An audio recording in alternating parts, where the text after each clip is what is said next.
ದ್ವಾರಕ್ಕೆ ಶ್ರೀಕೃಷ್ಣ ದೇವಸ್ಥಾನ ಸಂಜೆ 5 ಓಪನ್ ಆಗುತ್ತೆ. ಅದಕ್ಕೋಸ್ಕರ ನಾವು ಯಾತ್ರಿ ನಿವಾಸದಿಂದ ನಾವೊಂದು 6 ಜನ ಆಟೋದಲ್ಲಿ ₹50 ಪರ್ ಹೆಡ್ ಹಂಗೆ ನಾವು ರುಕ್ಮಿಣಿ ದೇವಸ್ಥಾನಕ್ಕೆ ಬಂದ್ವಿ. ಈಗ ರುಕ್ಮಿಣಿ ದೇವಸ್ಥಾನದಿಂದ ಶಿವನ ದೇವಸ್ಥಾನಕ್ಕೆ ಹೋಗಿ ಮತ್ತೆ ಸಂಜೆ 5 ಗಂಟೆಗೆ ನಾವು ದ್ವಾರಕೆಗೆ ರೀಚ್ ಆಗ್ತೀವಿ. ಈಗ ನೀವು ನೋಡ್ತಾ ಇರೋದು ರುಕ್ಮಿಣಿ ದೇವಸ್ಥಾನ.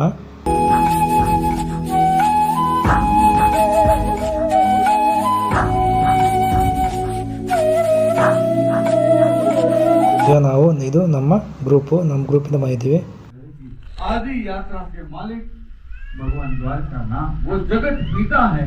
आदि यात्रा के मालिक माँ रुक्मणी, ये जगत माँ है.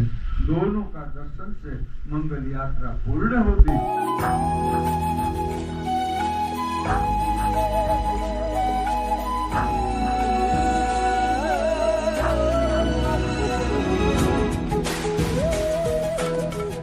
ಶ್ರೀಕೃಷ್ಣನ ಪತ್ನಿ ರುಕ್ಮಿಣಿ ದೇವಿ.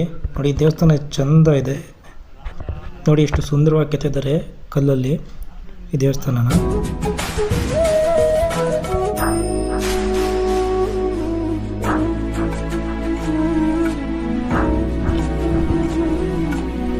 ಈ ಕಲ್ಲು ಯಾವುದು ಅಂತ ಗೊತ್ತಾಗಿಲ್ಲ, ಬಟ್ ಮಳೆಗೆ ಇದು ಹಾಳಾಗ್ತಾ ಇದೆ, ಡ್ಯಾಮೇಜ್ ಆಗ್ತಾ ಇದೆ. ಒಂದೊಂದಾಗಿ ಸ್ವಲ್ಪ ಓಪನ್ ಆಗ್ತಾ ಇದೆ.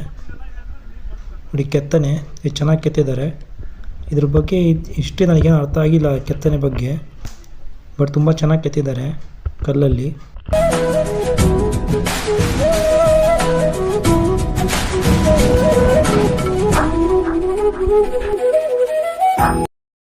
ಈಗ ದರ್ಶನ ಎಲ್ಲ ಮುಗೀತು, ತುಂಬ ಚೆನ್ನಾಗಿ ದರ್ಶನ ಆಯಿತು.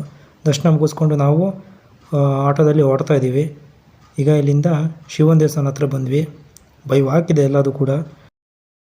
ಮಧುಕೇಶ್ವರ ಸ್ವಾಮಿ ದೇವಸ್ಥಾನ ಅಂತ ಹೇಳ್ತಾ ಇದ್ದಾರೆ ಇಲ್ಲಿ ನಮ್ಮ ಜೊತೆ ಇರೋರೆಲ್ಲ. ಪೂರ್ತಿ ಸಮುದ್ರದ ಮಧ್ಯೆ ಶಿವಲಿಂಗ ಇದೆ ನೋಡಿ, ಅಲ್ಲಿ ದೂರದಲ್ಲಿ ಕಾಣುತ್ತೆ. ಸುತ್ತಲೂ ಸಮುದ್ರ ತುಂಬಿಕೊಂಡಿದೆ, ಸಮುದ್ರದ ಮಧ್ಯದಲ್ಲಿದೆ. ಈ ಶಿವನ ದೇವಸ್ಥಾನದ ಹೆಸರು ಶ್ರೀ ಬಡಕೇಶ್ವರ ಸ್ವಾಮಿ ದೇವಸ್ಥಾನ ಅಂತ. ಸುತ್ತಲೂ ಅರಬ್ಬಿ ಸಮುದ್ರ ತುಂಬಿಕೊಂಡಿದೆ, ಈ ಮಧ್ಯದಲ್ಲಿ ಮಾತ್ರ ಶಿವಲಿಂಗ ಇದೆ. ನೋಡೋದಕ್ಕಂತೂ ತುಂಬ ಚೆನ್ನಾಗಿ ಕಾಣ್ತಾ ಇದೆ. ಮಧ್ಯಾಹ್ನ ಹೊತ್ತು ಕ್ಲೋಸ್ ಆಗಿರೋದ್ರಿಂದ ಇಲ್ಲೇನು ಪೂಜೆ ನಡೀತಾ ಇಲ್ಲ ಇವಾಗ. ನೋಡಿ ಒಳಗಡೆ ಯಾವ ಥರ ಕಾಣ್ತಾ ಇದೆ ಅಂತೇಳಿ ಶಿವಲಿಂಗ.